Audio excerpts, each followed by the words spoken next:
जिस जगह से मैं आता हूँ झुंझुनू, यहाँ पे सभी का माइंडसेट ही ऐसा है कि डिफेंस फोर्सेस में जाना ही है। फर्स्ट टाइम था जब मैं हॉस्टल में रहा था, पर मेरे को कभी भी ऐसा फील नहीं हुआ था कि मैं घर से दूर हूँ, क्योंकि यहाँ पे इन्वायरमेंट ऐसा था, दोस्त ऐसे से। एक तो सबसे बढ़िया जो डिसिप्लिन यहाँ का है, बच्चों में ऐसे गोल दिया जाता है कि आप एक अकेडमी में हो, एक फोर्स अकेडमी में हो, कि आप अपना काम करोगे, चाहे आपको कोई देख रहा हो चाहे ना देख रहा हो। दोस्तों कहते हैं कि आसमान सिर्फ चिड़िया या बादलों का नहीं होता, सपने देखने वालों का भी होता है। हेलो, हाय, नमस्कार, this is me RJ Gracy और आज हमारे साथ है विवेक कोठारी, जिन्होंने सपने देखकर ना सिर्फ अपने परिवार का नाम रोशन किया है, बल्कि प्रिंस एडू हब का और हमारे पूरे क्षेत्र का नाम जो है वो रोशन किया है। और अब भारतीय वायुसेना में जाकर जो है वो एक नई पहचान बनाने वाले हैं। हाय विवेक। Hello ma'am. सबसे पहले तो मैनी मैनी कॉन्ग्रेचुलेशंस कि आपका सिलेक्शन हो चुका है। आपने ना सिर्फ प्रिंस का नाम रोशन किया है, बल्कि पूरे शेखावाटी का नाम जो है वो रोशन किया है। कैसा फील हो रहा है आपको? Feeling is always special ma'am, thank you for all the congratulations. और प्रिंस ने तो काफ़ी अच्छा कंट्रीब्यूशन दिया ही है, तो वो डिज़र्व भी करते हैं ये। और काफ़ी अच्छा लग रहा है आज यहाँ पे आके। अच्छा, मुझे आप ये बताइए कि अब जो है वो आप वायुसेना में चुने जा चुके हैं। अब से आपकी पूरी जर्नी बदलने वाली है, नए एक्सपीरियंसेस आपको मिलने वाले हैं। लेकिन कहते हैं ना कि जो पुरानी ज़िंदगी है ना, वो हमारे साथ लाइफ टाइम चलती है। और ये पुरानी ज़िंदगी में एक वक़्त ऐसा आया होगा, जिस वक़्त आपने ये सपना देखा होगा कि नहीं, मुझे जो है वो एयर फोर्स जॉइन करनी है। तो ये सपना आपने कब देखना शुरू किया? सपने की शुरुआत की बात करूँ तो ये जिस जगह से मैं आता हूँ झुंझुनू, यहाँ पे सभी का माइंडसेट ही ऐसा है कि डिफेंस फोर्सेस में जाना ही है। तो मेरा भी ये गोल बन ही गया था कि सब जा रहे हैं तो मैं भी जाके रहूँगा। पर उस टाइम पे मेरे को एनडीए का इतना नॉलेज नहीं था कि एनडीए के थ्रू एयर फोर्स में फ्लाइंग ऑफिसर, फ्लाइट लेफ्टिनेंट की पोस्ट पे जाते हैं। पर मेरे एक अंकल थे जो नॉलेजेबल थे, उन्होंने मेरे को गाइड किया। फिर मेरे को कोचिंग्स का सर्च किया तो प्रिंस का नाम आया। फिर मैंने प्रिंस का कैंपस देखा, टीचर से मिले, तो यहाँ का एनवायरनमेंट सही लगा। फिर तो जर्नी बढ़ती आगे ही बढ़ती रही। क्या बात है! और आज सिलेक्शन के साथ आप हमारे साथ बैठे हैं। वैसे विवेक, आप मुझे ये बताइए कि इस पूरी जर्नी में प्रिंस एडू हब ने आपकी किस प्रकार सहायता की? प्रिंस में मैंने टारगेट बैच जॉइन किया था और यहाँ पे आने से मेरे को मतलब फर्स्ट टाइम था जब मैं हॉस्टल में रहा था। पर मेरे को कभी भी ऐसा फ़ील नहीं हुआ था कि मैं घर से दूर हूँ, क्योंकि यहाँ पे एनवायरनमेंट ऐसा था, दोस्त ऐसे से। Warden sir, PT Ustad and जो भी मतलब मैनेजमेंट स्टाफ था, उनका कंट्रीब्यूशन तो हमेशा से ही बढ़िया था। जैसे सुबह उठाते थे तो बहुत जल्दी, और उसके बाद पूरा टाइम इक्विप्ड रहता था रात को बेड तक जाने के लिए। तो हमेशा थैंकफुल रहूँगा मैं प्रिंस का कि ये एक्सपीरियंस मेरे को प्रोवाइड किया। क्या बात है, बहुत बढ़िया। वैसे जब हम इनसे इंटरव्यू से पहले बात कर रहे थे तो इनका कहना था कि मैम यहाँ ना हमें इतना बिज़ी रखा जाता था कि जब वहाँ हम गए तो हमें ऐसा फ़ील हुआ कि नहीं, वो तो बहुत ईज़ी टाइप ऑफ जर्नी है। वेल हर एक पर्सन की एक इंस्पिरेशन होती है और वो इंस्पिरेशन ही आपको बोलती है कि नहीं, अब मुझे इस लेवल पे ये सारे काम करना है।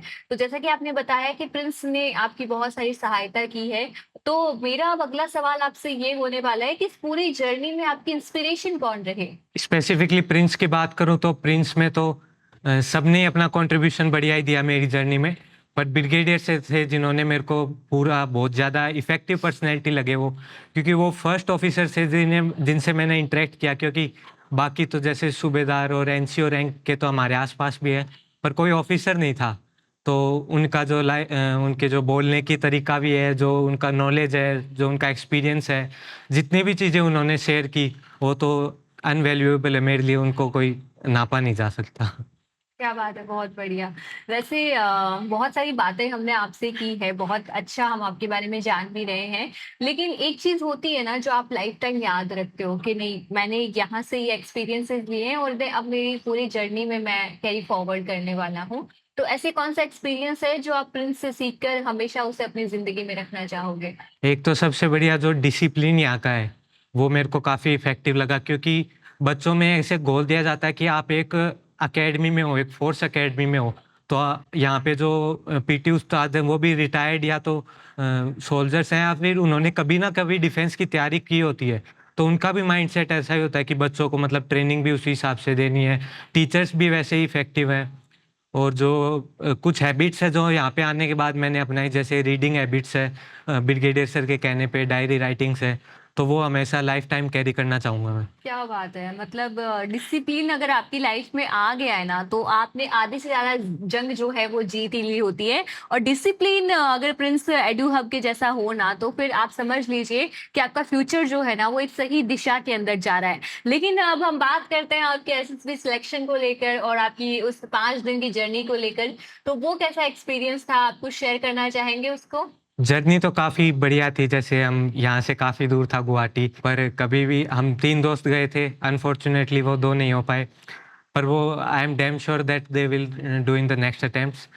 बट मेरी खुद की पर्टिकुलर जर्नी बताऊँ तो काफ़ी सारे नए दोस्त बने, काफ़ी नया एक्सपीरियंस मिला, काफ़ी बढ़िया स्पोर्ट्स खेले, काफ़ी ऑफिसर्स से इंटरेक्ट कर पाए और क्वेश्चंस का भी बहुत सिलसिला जारी रहा वहाँ पे और काफ़ी टास्क भी किए, तो पूरा टाइम इक्विप था, पूरा एकदम मेमोरेबल जर्नी रही थी वो पूरी। वैसे ऐसा कोई किस्सा जो आप शेयर करना चाहे, जो वहाँ के ऑफिसर्स ने आपके साथ शेयर किया हो, या आपका कोई ऐसा क्वेश्चन जो आपको काफ़ी इफेक्टिव लगा हो वहाँ पे? बाकी सारा इंटरव्यू तो जो एक्सपेक्टेड था वैसे ही था, बट जो इंटरव्यूइंग ऑफिसर थे उन्होंने मेरे को चांस दिया कि कुछ क्वेश्चन पूछ लो मेरे से। तो मैंने पूछा था कि उनका फर्स्ट टाइम एक्सपीरियंस जब वो एयरबोर्न हुए थे, तब उन्होंने बताया कि वो तो अनमैचेबल था, मतलब जो फीलिंग थी वो शेयर की, पर उन्होंने एक अपना एक्सपीरियंस शेयर किया था कि पुराने टाइम में जब वो ट्रेनिंग कर रहे थे तब वहाँ पे इजेक्टिंग सिस्टम ऐसा एडवांस नहीं था।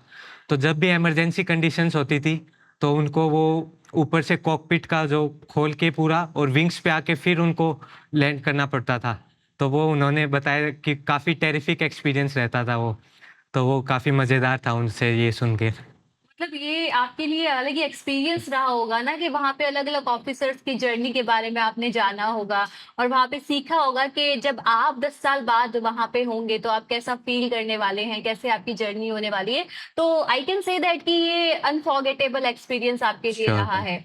लेकिन अब इन सब में ना एक बहुत बड़ा रोल रहता है और वो आपका रोल रहता है कि आप इंडियन आर्मी को अब क्या देने वाले हो। सो आपने कुछ सोचा है कि आप आर्मी के लिए क्या कुछ नया करने वाले हो? जिस भी पोजीशन पे मेरे को बोला जाएगा काम करने के लिए, मैं ट्राई करूँगा अपना मैक्सिमम आउटपुट देना और बाकी तो मेरे को ट्रेनिंग में जो भी सिखाया जाएगा मैं उसको इम्प्लीमेंट करूँगा ग्राउंड पे और जो भी मेरे से हो पाएगा मैक्सिमम वो मैं करना ही चाहूँगा और अपने देश का नाम तो ऊँचा करना हमेशा प्रायोरिटी रहेगी। जी, बिल्कुल। और आप जैसे अगर होनहार जवान हमारे साथ हो, हमारे देश के लिए हो, तो फिर हमें डरने की ज़रूरत नहीं है। वैसे एक पर्सनल सवाल है मेरा और वो यही है कि आर्मी ऑफ़िसर्स में या यूँ कहूँ कि एयर फ़ोर्स ऑफ़िसर में ऐसी कौन-सी क्वालिटीज़ हैं जो उनको मतलब ऑफ़िसर बनाती है? जो सारी की सारी ऑफिसर लाइक क्वालिटीज़ है वो मस्ट है एक ऑफिसर में। बट जो पर्टिकुलरली जो मेरे को ज़्यादा अच्छी लगती है वो जैसे सेंस ऑफ रिस्पॉन्सिबिलिटी हो गई कि आप अपना काम करोगे चाहे आपको कोई देख रहा हो चाहे ना देख रहा हो।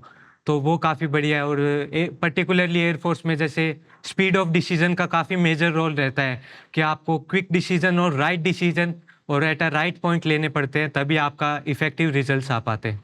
तो ये क्वालिटीज़ है जो मेरे को काफ़ी बढ़िया लगती हैं। और कुछ कहना चाहेंगे आप इस पूरी जर्नी के बारे में? जर्नी तो अनफॉरगेटेबल है, पर काफ़ी नए एक्सपीरियंसेस भी लिए और हमेशा मेरा एक एम रहता था कि सीखूँगा चाहे कुछ भी हो जाए। तो लर्निंग नेचर मैं आपको भी कहना चाहूँगा कि लर्निंग नेचर जितना रहे उतना ही बेस्ट है। ये हार्ड रहता है कभी-कभी कि आप स्क्रीन आउट हो रहे हो, तो आपको कोई कह दे कि लर्निंग ले लो उससे तो हार्ड रहेगा, पर लेते रहो आप ज़रूर अपने एम तक पहुँच ही जाओगे। क्या बात है! बहुत बढ़िया। सो अगर ये डेडिकेशन आपके अंदर हो ना, तो फिर कोई भी कठिनाई क्यों ना आए, पार कर ही ली जाती है। वैसे आपके कुछ जूनियर्स हैं जो इस बार अटेम्प्ट करने वाले हैं और बहुत से ऐसे बच्चे हैं जो अभी भी प्रिपरेशन कर रहे हैं और उनका भी सपना है आपकी तरह यहाँ बैठना। तो आप मुझे ये बताइए कि उन्हें अगर कोई मैसेज देना चाहेंगे आप, तो वो क्या मैसेज होगा? मैसेज तो सबसे बढ़िया ये है कि जो आप खुद स्ट्रैटेजी बनाओगे वो बेस्ट और इफ़ेक्टिव रहेगी। बाकी आप टीचर्स और जो भी ऑफ़िसर्स हैं अगर आप प्रिंस एनडी में हो तो काफ़ी बढ़िया बात है। क्योंकि आप यहाँ पे इंटरैक्ट कर पाओगे जो ऑफ़िसर्स रह चुके हैं तो उनका एक्सपीरियंस भी इनवैल्यूएबल रहता है आपकी सपोर्ट में। और टीचर्स से भी आपको रेगुलर मिलते रहना चाहिए। और जो भी आप काम करो पूरे डेडिकेशन से करना क्योंकि आपका डेडिकेशन ही है जो आपको आपकी मंजिल तक पहुंचा पाएगा। बहुत बढ़िया। तो डेडिकेशन के साथ अगर आप हार्ड वर्क करते हो तो फिर आप अपनी मंजिल तक पहुंच ही जाएंगे, ऐसा विवेक कोठारी जो है वो कहना चाहते हैं। अगर आप किसी कोचिंग या अपने डिफेंस इंस्टीट्यूट को सोच रहे हो, एनडीए या फिर कोई भी डिफेंस फोर्स ज्वाइन करने के लिए, तो प्रिंस एनडीए आपकी एक फर्स्ट प्रायोरिटी होनी चाहिए, क्योंकि यहाँ का स्टाफ, मैनेजमेंट, वार्डन, टीचर्स सभी टॉप नॉच है और आपको ज़रूर कंट्रीब्यूट करेंगे आपकी जर्नी में। मतलब ये जो मैसेज है वो सच में काबिले तारीफ है और आपने एक्सपीरियंस लिया है एंड आई रियली विश के आपकी जो ये जर्नी है वो और भी बढ़िया बने और भी अनफॉरगेटेबल बने। बाकी तो मैं आप सभी से यही कहना चाहती हूँ कि विवेक कोठारी की जो ये कहानी है ये सिर्फ सफलता की कहानी नहीं है, ये कड़ी मेहनत का एक आईना है जो आपको बताता है कि अगर आप कड़ी मेहनत करते हैं तो फिर सफलता जो है वो आप अपने आप आपके दरवाजे पे आएगी। I really wish for your future and I Thank you. Wish कि आप और ज्यादा नाम हमारा रोशन करें, प्रिंस एडू हब का नाम रोशन करे और पूरे देश का नाम रोशन करे, देश में सेवा देकर। बाकी तो विवेक हम आपका दिल से शुक्रिया करते हैं और आप सभी से ये कहना चाहते हैं कि आसमान में गुजरती हर उड़ान जो है वो हमें ये सपना दिखाए कि बशर्ते मंजिलें उन्हीं को मिलती हैं जिनके हौसलों में उड़ान होती है। बहुत बहुत शुक्रिया अपना कीमती वक्त Thank you, हमें ma'am. देने के लिए, हमें आपसे बात करके बहुत अच्छा लगा। नमस्कार।